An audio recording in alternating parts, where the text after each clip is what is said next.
Olá pessoal, eu sou Evanina Vandonen. Sejam bem-vindos ao nosso Pod Contas. Estamos aqui hoje na rubrica As Mulheres e a Contabilidade. Nesta rubrica iremos abordar vários temas relacionados à contabilidade, fiscalidade, auditoria e afins, mas no universo feminino, ou seja, na visão feminina. Para hoje temos um tema bastante interessante. Iremos falar sobre a implementação das IFRS em Angola. Temos cá conosco uma convidada muito especial para falar sobre o mesmo assunto. Ela é doutoranda em gestão na especialidade de contabilidade, é coordenadora adjunta do IAC, da OCPCA, formadora na área de contabilidade na mesma instituição. Foi professora e coordenadora de licenciatura e contabilidade e coordenadora da licenciatura em Contabilidade e Finanças no ISAF, Academia BAE, e também foi responsável pela implementação do IAC no mesmo instituto. É membro do Conselho Nacional de Normalização Contabilista em Angola. Seja muito bem-vinda ao nosso programa, professora Joana Canelas. Ora, muito obrigada, Evanina. Primeiro quero agradecer o convite, que aceitei com muito gosto e muita honra. É uma honra estar aqui presente. E pronto, podemos começar? Tá bom, professora. Vamos lá começar. Vamos começar a falar do que são as IFRS, professora. Bom, nós temos dois tipos de normas, só para explicar todo o enquadramento. Temos as IAS e as IFRS. Bom, as primeiras que foram publicadas foram as IAS. Foi por um organismo, na altura chamado IASC. Portanto, este organismo nasceu do interesse, foi formado por um conjunto de grandes entendidos de contabilidade, na altura de vários países da Europa, mas depois foi se estendendo e recolhendo especialistas um pouco de todo o mundo, e o objetivo era criar a melhor forma de fazer contabilidade. Para quê? Para que todos os países pudessem aderir a estas normas. E porquê? Porque com a globalização e cada vez a internacionalização maior das empresas, havia necessidade de um grupo de empresas se poder fazer a sua consolidação, não é? Portanto, uma empresa que está sediada no país e que tem várias empresas em outros países, poder harmonizar a sua contabilidade. Então daí o aparecimento das primeiras normas internacionais, que foram as IAS, IAS sigla para International Accounting Standards, portanto normas internacionais de contabilidade. Com o avançar do tempo, este organismo mudou um pouco o seu objetivo, portanto mudou um pouco a sua estrutura, passou a ser IASB, ou IFRS Foundation, e as normas também mudaram de nome, passaram a chamar-se IFRS, International Financial Reporting Standards, ou Normas Internacionais de Relato Financeiro. Mudaram ligeiramente também o seu objetivo. Enquanto as IAS focavam-se mais na forma de fazer a contabilidade, as IFRS têm um objetivo maior e maiores exigências a nível da divulgação, portanto, da elaboração dos próprios relatórios. Ok, muito bem, professora.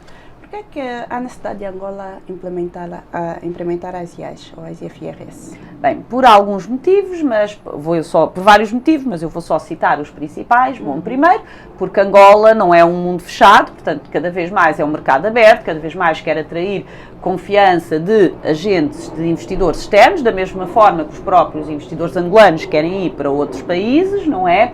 E então também há necessidade de haver, de facto, esta harmonização da nossa contabilidade de acordo com o que é feito na maior parte dos países do mundo.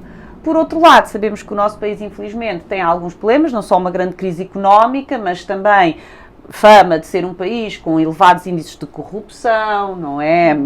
E de não sermos éticos, etc, etc. De certa forma, a implementação das normas internacionais de contabilidade é como dar um voto de confiança aos investidores, tanto os investidores angolanos como os investidores externos. Porquê? Porque vai tornar a nossa contabilidade mais transparente, vai passar a ter maiores exigências a nível de relato, vamos implementar normas que já provaram, de facto, promover a confiança e a transparência em vários países, portanto, de certa maneira, é também uma forma de, no fundo, limparmos o nosso nome, não é? De mostrarmos que, de facto, sim, nós também queremos ter uma contabilidade transparente. Já agora, gostava também de dizer que, além das IAS e das IFRS, Angola também pretende implementar as normas internacionais para o setor público, são as IPSAs.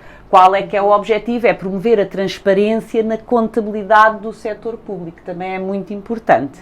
A intenção de implementar as IPSAs é também em 2026? Os prazos neste momento penso que só entrarão em vigor, se calhar, já em 2027. Ainda não sabemos exatamente qual é que vai ser o prazo. Mas a ideia, sim, é aderirmos a todas em simultâneo. Portanto, as IPSAs para o setor público e as IAs e FRS para o setor empresarial, tanto o empresarial público como o empresarial privado. 2026 é uma boa altura para nós implementarmos as IFRS? Bem, já vamos tarde, não é? Já devíamos ter implementado antes. Mas pronto, isto é como tudo, quanto mais depressa melhor. Portanto, neste momento, e até atendendo à grande crise económica que estamos a atravessar, precisamos de ganhar confiança nos investidores, tanto nos angolanos como nos estrangeiros, mas principalmente até em nós próprios, não é? Portanto, acho que sim, acho que é a altura ideal dar um voto de confiança, dizendo, ok, as nossas empresas agora passarão a fazer uma contabilidade virada para os investidores, com base nas melhores normas, com os relatórios mais transparentes, mais adequados a quem toma decisões. Portanto, acho que sim, acho que é a altura ideal. Tem alguns setores empresariais que em Angola que já aplicam a IFRS? Sim, exatamente pelo motivo de promover uma maior confiança, o setor bancário foi obrigado a implementar as IAs e FRS em 2016, por ordem do próprio Banco Nacional de Angola. Muito bem.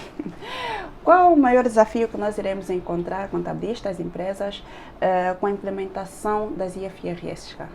Bom, primeiro, para desmistificar, é assim, não vai ser uma mudança 100% radical. Porquê? Porque o Plano Geral de Contabilidade que nós utilizamos atualmente já foi elaborado com base nas normas internacionais, nas IAs e em algumas IFRS. Obviamente que não tem todas, tem algumas, mas os principais aspectos que a maior parte das empresas lida, não é? Portanto, a questão das existências, a questão dos imobilizados, isso já é tratado pelo PGC da mesma forma que as normas internacionais tratam. Portanto, vai ser um desafio, mas não vai ser uma mudança radical.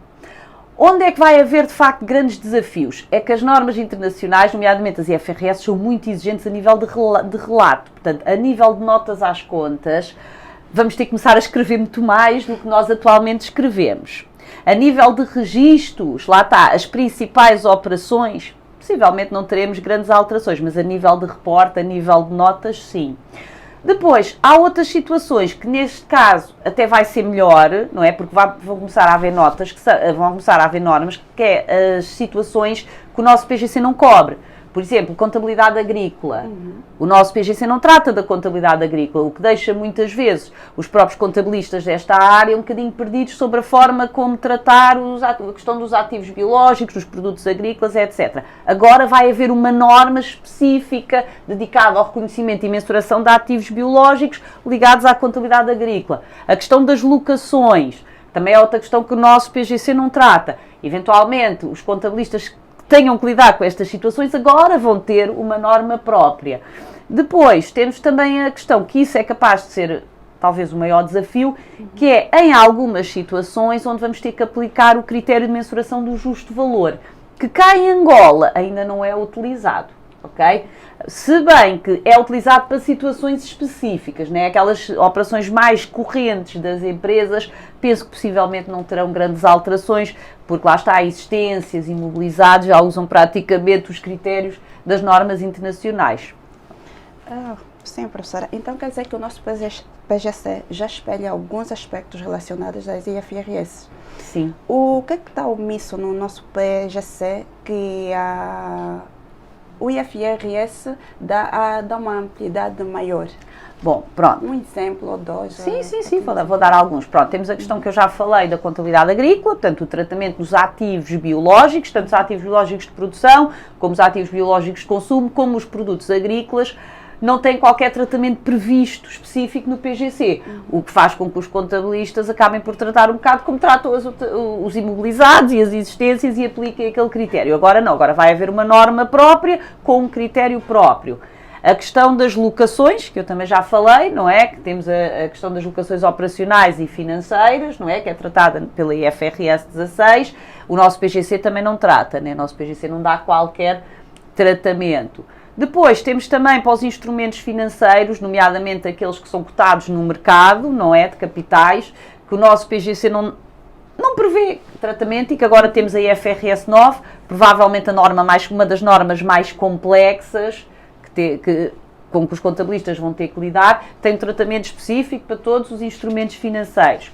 Temos a questão das propriedades de investimento. Aqui o nosso PGC só prevê o critério do custo, não é? Portanto, e pronto, quando a propriedade não é para utilizar na empresa, não é? É uma propriedade, é um investimento financeiro, mas o critério é o custo. A norma internacional tem um critério diferente. Outra das diferenças poderá ser o tratamento dos custos de empréstimos, que a norma internacional tem uma obrigação de capitalizar-se, cumprir com os requisitos, e o PGC dá-nos a possibilidade de escolha. Portanto, talvez sejam estas as principais alterações e depois será o escrever mais nas notas às contas, não é? Agora teremos que começar a ser escritores, quase. Temos de ser mais detalhista agora. Sim, vamos ter que ser, sim. Como é que nós, os profissionais na contabilidade ou na área, devemos nos preparar para receber a implementação das normas, na opinião da professora? Estudando. Isto, de facto, não tem como. A nossa profissão, como eu costumo dizer, é para pessoas que estudam, não é? Às vezes, alguns estagiários e antigos alunos ficam um bocadinho aborrecidos quando eu digo que tenho que estudar mais. Parece que não estudámos o suficiente. É verdade. Na nossa profissão nunca estudámos o suficiente. Portanto, o que é que podem ir começando a fazer? Podem começar a estudar mesmo, ir à procura, as normas estão publicadas, né, no site da IFRS Foundation, podem ir lá buscar as normas, começar a ler, não é? Depois podem começar a fazer formação, já há livros, aqui em Angola possivelmente não há penso que não há livros de autores angolanos com base nas IFRS, mas há livros de outros autores. Quem lida bem com o inglês, no Amazon tem imensos livros das normas internacionais. Quem não lida tão bem com o inglês, há livros de autores portugueses, há livros de autores brasileiros, né? O Brasil já usa as normas internacionais há alguns anos, portanto pode começar também por ler livros, não é? E ir fazendo algumas formações para ir estando preparado, não é? Porque quanto mais... Já sabemos que é uma realidade, as normas internacionais vão entrar em vigor, ainda não sabemos exatamente a data, se é 26, se é 27, mas elas irão entrar em vigor. Então, quanto mais cedo nos começarmos a preparar, melhor para nós, não é? É o que eu aconselho. Estava a falar sobre livros, tem algum livro para recomendar para que a gente possa já aderir e fazer algumas leituras? Bom, pronto, nós ainda não temos... Ainda não saiu, mas eu por acaso estou a trabalhar numa coletânea que é o PGC Conta a Conta, que aliás a coletânea é o PGC e as IFRS, e a ideia deste livro já traz alguma comparação entre o PGC e as IFRS. Pronto, ainda não saiu, esperamos lançá-lo o mais breve possível, não é? Logo que saia eu aviso, é uma boa ideia, apesar de, pronto, se calhar não levem a mal eu estar a sugerir o meu livro, mas tem outros bons livros que podem encontrar, sim. Em Portugal há vários livros, não é? Há alguns livros interessantes, por exemplo, do Dr. Rui Almeida, tem um livro do SNC, que é o Sistema de Normação Contabilística Português, mas basicamente ele foi feito com base nas normas internacionais. Pronto, eu autores brasileiros não conheço tantos, mas com certeza que também haverá alguns bastante bons para quem está mais à vontade com o português do Brasil. Bom. Professora, quais serão os impactos que as IFRS e as IAS terão para as pequenas empresas? Pronto, as pequenas e médias empresas é assim, têm necessidades diferentes dos grandes grupos, não é? O próprio IASB, que é o organismo que emite as normas internacionais, também tem presente essa situação e então tem uma norma específica para as pequenas e médias empresas, que, do modo geral, é uma espécie de resumo de todas as normas. Tem algumas diferenças, existem algumas situações onde a norma internacional manda fazer de uma forma e a norma das pequenas e médias empresas manda fazer outra. Por exemplo, a questão dos custos de empréstimos é uma das questões onde é diferente a norma para as pequenas e médias empresas da norma original. Portanto, será uma das diferenças, mas de um modo geral, o que essa norma das pequenas e médias empresas faz é simplificar, é não ser tão exigente a nível de divulgação. Uma outra coisa que eu gostava também de frisar aqui é que o conceito de pequena e média empresa no IASB não é bem igual ao nosso. Nós aqui chamamos pequena e média empresa em função do tamanho, não é? Do volume de vendas, do número de empregados. No IASB, pequena e média empresa é uma empresa que não tem a obrigação de prestação pública de contas. Ok? Portanto, aqui portanto, em certas situações a norma às vezes para as nossas pequenas e médias empresas pode parecer bastante extensa. Mas de qualquer maneira, pronto, irá ser aplicada e depois, obviamente, as empresas mais pequenas talvez não tenham necessidade, terão que ler aquela norma, mas há certas coisas que talvez não precisem de aplicar porque já não se aplica à realidade delas. Mas pronto, isto para dizer que sim, que nós temos em conta a especificidade de pequenas e médias empresas e haverá uma norma própria. Muito bem. E como é que tem sido o papel da OCPCA com relação à implementação das mesmas normas? Pronto, a OCPCA também está presente, como a OCPCA nomeou para o Conselho de Normalização Contabilística de Angola, nomeou alguns representantes. Portanto, penso que foram 5 ou 6 pessoas que estão a representar a OCPCA no Conselho Nacional de Normalização Contabilística de Angola. À partida, depois poderá ter, mas aqui pronto, não sei, será o que eles irão depois fazer, poderão ter um papel ativo na formação, oferecendo formação aos contabilistas para que possam depois lidar futuramente. Mas atualmente, na elaboração das normas, têm um papel ativo porque estão-se a fazer representar no Conselho de Normalização Contabilística. Professora, em paridades e provisões, quais as diferenças que nós vamos encontrar? Qual a diferença que tem entre o PGC e as IFRS? Por acaso foi uma pergunta interessante porque quando falei nas diferenças, esse foi dos casos que eu por acaso não falei.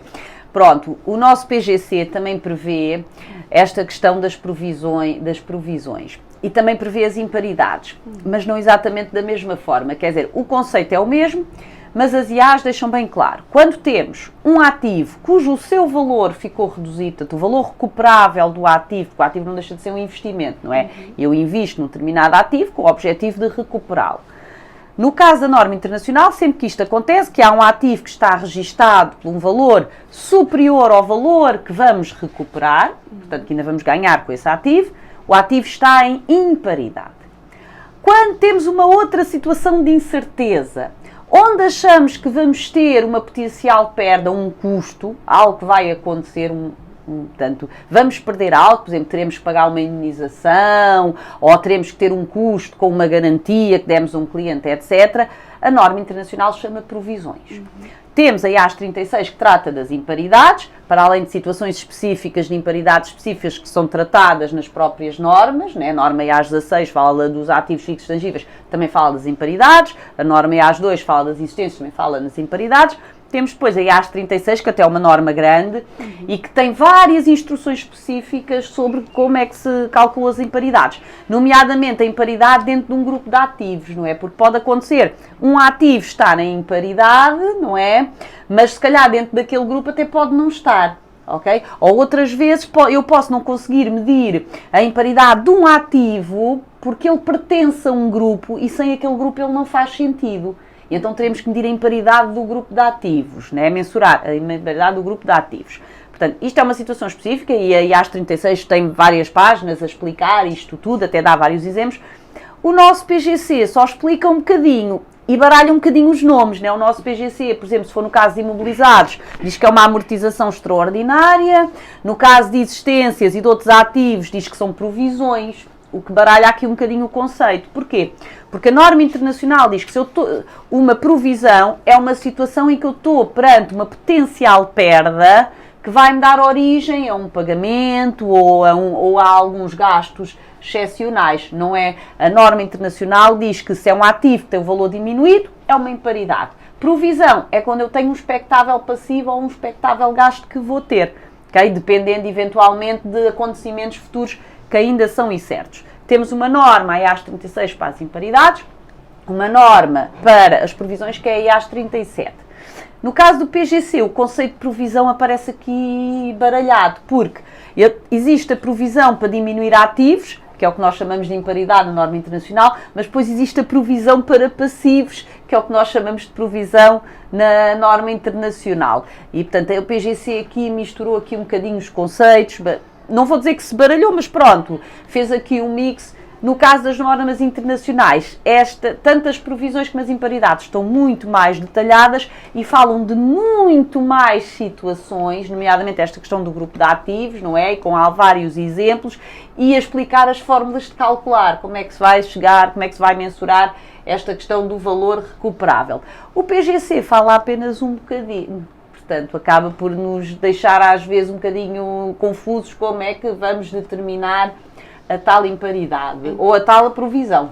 Então a IFRS só irá expandir o que nós já temos um bocadinho no nosso PGC. Expandir e organizar. E organizar é perda de valor de ativos, imparidade, potenciais passivos, provisão. Exatamente. Ativos não detidos para a venda. Não correntes tidos para venda. Esta também é uma outra situação.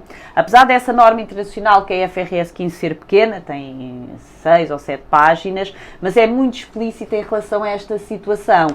Como é que se mensura, quando é que se classifica um ativo como não corrente detido para venda e o seu tratamento a nível do balanço, não é? Porque ele no balanço, à partida, será um ativo corrente, apesar de ele se chamar não corrente detido para venda. Porquê? Porque a minha expectativa é que é a venda imediata. Sim. No PGC fala apenas de um parágrafo, diz que quando um ativo sai de uso e é detido para alienação, vamos valorizá-lo pelo valor realizável líquido ou o valor menos custo de vender. E depois não diz mais nada, não é mais explícito. Enquanto a norma internacional é mais detalhada no sentido em que fala, de facto, os requisitos que tem que ter para ser detido para venda e mais, fala na questão da recolocação do ativo, porque eu tinha uma máquina que decidi que não a utilizo mais, porque é mais provável ganhar dinheiro com a sua venda e não com a utilização, e decido colocá-la para venda. Mas imagina que entretanto a vida da empresa se altera e afinal voltamos a recolocar a máquina em utilização. O PGC não diz nada, não é? Não diz o que é que fazemos. A norma não, a IFRS 5 tem de facto depois instruções de como é que vamos mensurar e como é que vamos tratar o ativo a partir do momento em que ele foi recolocado em utilização. Pois bem, estamos aqui onde temos que estudar muito para nos adaptarmos à nova realidade. Por isso é que o PGC tem 90 páginas e as normas internacionais têm 800 ou 900, não é? Aqui a diferença muito para estudar. Muita coisa para lermos, sim. Sim. Vamos nos preparar para receber da melhor forma possível. Claro. Não cometer tantos gafes. Professora, quais são os desafios que o ensino superior irá encontrar com essa implementação das IFRS? Bom, obviamente que se vamos começar a usar um normativo mais completo, né, não vou dizer diferente, mas vou dizer mais completo, o ensino superior terá que se adaptar. Aliás, o próprio IFAC, não é, que é a Federação Internacional de Contabilistas, não é, que também participou na criação do IASB e da IFRS Foundation e que é o organismo que emite as IPSAs, portanto as normas internacionais para o setor público. Portanto, o próprio IFAC também tem normas internacionais para o ensino. Portanto, o próprio IFAC tem um conjunto de normas sobre, e as primeiras, que é desde a IES 1 até a IES 4, aliás não, da IES 1 até a IES 6 são as normas que falam do Initial Professional Development. Portanto, quando eu quero ser contabilista, como é que é o meu percurso inicial formativo? E logo a primeira norma é a formação académica. Ou seja, a primeira norma internacional de ensino diz o que é que deve ter um currículo académico para formar um contabilista. Ok? Portanto, obviamente que as normas internacionais não obrigam, o facto de irmos adotar as IAS e FRS não obriga que tenhamos que adotar as normas internacionais de ensino do IFAC.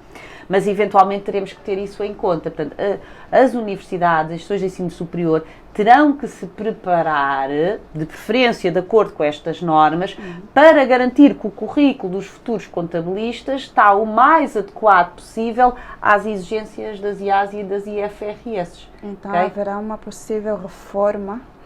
É suposto haver, quer dizer, lá está, as normas, nem o Conselho de Normalização vão obrigar a isso, não é? Mas as universidades vão sentir necessidade de se terem que adaptar, porque os futuros alunos de contabilidade vão começar a exigir, não é? Um aluno que vai agora para um curso de contabilidade, se souber que o contabilista tem que usar as IAS e FRS, ele vai querer estudá-las na faculdade, para as conhecer, para quando for para o mercado de trabalho já ter noções e já saber trabalhar com as mesmas. Portanto, os currículos das licenciaturas terão forçosamente que se adaptar. Okay? E isto vai implicar, obviamente, reorganização dos próprios cursos a nível curricular. Há cadeiras que terão que aparecer, né? Muitos cursos de contabilidade, se cá só tem uma ou duas cadeiras de contabilidade, provavelmente terão que ter mais, né?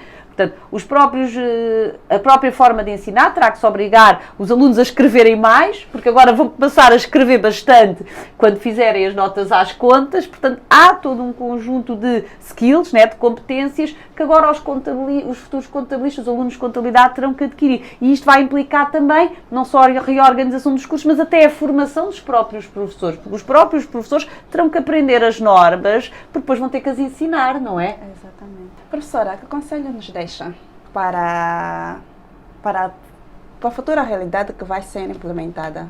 O que é que pode recomendar, aconselhar? Bom, eu posso aconselhar contabilistas, empresários, profissionais de contabilidade, professores, não é? Temos que começar a estudar, né? Comecem-se a preparar, comecem a fazer formação de normas internacionais, nas instituições de ensino superior, até se puderem aceder às IES, acede-se através do site do IFAC, não é? Portanto, aceder às normas internacionais de ensino, retirarem-nas, lerem-nas, para perceber de que maneira é que se deve adaptar os currículos dos cursos, para os futuros, para os contabilistas e para os empresários. Também começar a fazer formação nas normas internacionais, começar a estudá-las, porque obviamente irá obrigar a possivelmente reorganizações até na própria empresa. Portanto, até os próprios empresários devem começar a preparar-se. Acima de tudo, estudar e começar a fazer formação para tomarem já conhecimento com o primeiro contacto com as normas, porque muito do que está no PGC é baseado nas normas, mas as normas têm muito mais, né? Falamos de 90 páginas para quase 900, portanto, há muito ainda para estudar, para explorar e que temos que pensar já em aprender. Tá bom, professora. Iremos seguir o conselho, recomendo seguir o conselho da professora. Muito obrigada por ter aceito o nosso convite, por fazer parte de mais um nosso programa. Muito obrigada eu, gostei muito e fico a aguardar um próximo convite. Chegar ao convite. Bom, pessoal, esta foi a nossa rubrica, esse foi o nosso tema que foi abordado com a doutora Jana Canelas. Espero que façam um bom proveito do conteúdo que nós estamos a transmitir hoje. Sigam os conselhos que a professora recomendou. Quero agradecer aos nossos patrocinadores, que é a Rosa Artes, ao Marc e o nosso patrocinador oficial, a LGC. E pessoal, não esqueçam, sigam as nossas páginas nas redes sociais, subscrevam o nosso canal, assistam ao nosso programa, partilhem, deixem comentários, sugestões e façam um bom proveito do material que nós temos aqui disponível. Muito obrigada e tchau, tchau.